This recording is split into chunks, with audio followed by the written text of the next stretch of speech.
ତ ଧାନ ବିଲ ଭିତରେ କିପରି ବାଇ ଚଢ଼େଇ ବସା ଦେଇଛି। 3ଟି ଛୁଆ କରୁଛନ୍ତି ଧାନ ବିଲରେ।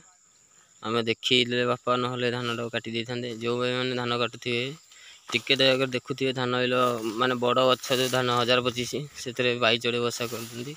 କାଟିବେ ନହେଲେ ପାପରେ ଭାଗିବେ। ଆସନ୍ତୁ ଦେଖିବା ଟିକେ କେମିତି ବାଇ ଚଢ଼େଇ ବସା କରିଛି 3ଟା ଛୁଆ।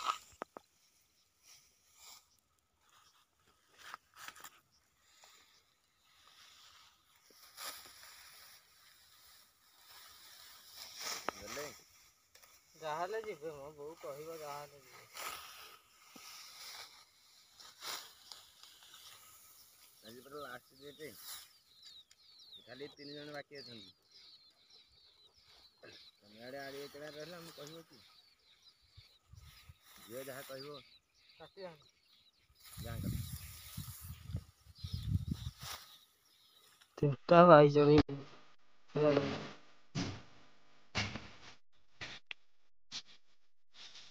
ବୋଲା 3ଟା ଛୁଆ ଚିଁ ଚିଁ ହଉଛନ୍ତି। କ୍ୟାମେରା ପଡ଼ୁନି ଏଠି।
ସେକେଣ୍ଡ ଦିନ ବାପା ଯାଇଛନ୍ତି, ଆମେ ବି ପଛେ ପଛେ ଯାଉଛୁ। ବାଉଁଶ ବାଡ଼ି ଗୋଟେ ପୋତିକିନି ଧାନ ଗଛଟା ଷ୍ଟ୍ରଙ୍ଗ କରିବାକୁ, କାହିଁକିନା ନହେଲେ ଚଢ଼େଇ ବସାଟା ଭାଙ୍ଗିଯିବ ପବନ ହେଲେ।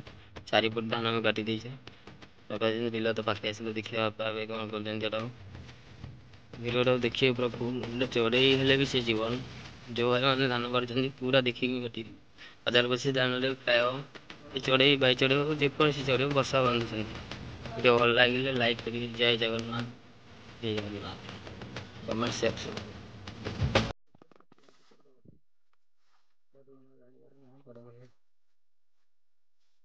ବାଟ ଅଛି ମୁଁ ଭିଡ଼ିଓ ଦେଖିବା।